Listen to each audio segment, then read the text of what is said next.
গতকাল বিকালে শেখ হাসিনার পদত্যাগের পরে এদেশের হিন্দু সম্প্রদায় মনে করেছিল যে তাদের উপর বিশাল একটা হামলা, লুটপাট, অগ্নিসংযোগের ঘটনা ঘটবে।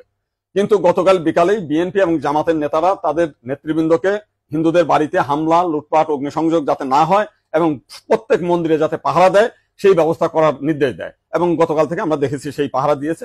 সাধারণভাবে হিন্দুদের উপরে বড় কোনো মন্দিরে কোনো হামলার ঘটনা ঘটে নাই।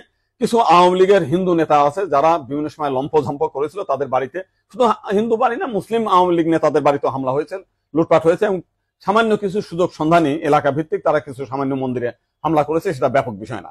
কিন্তু আমরা দেখলাম যে ভারতের রিপাবলিক এইটাকে নিয়ে ব্যাপকভাবে রিউমার ছড়াচ্ছে, নানান কিছু মিলে উদ্ভট কথাবার্তা বলছে। এবং আজকে দেখলাম শেখ হাসিনার নিয়ে তারা কাহিনী তৈরি করছে, বঙ্গবন্ধুর স্ট্যাচু মানে ভাঙছে, সেটা নিয়ে তারা খুব দুঃখে সাগরে ভাসছে।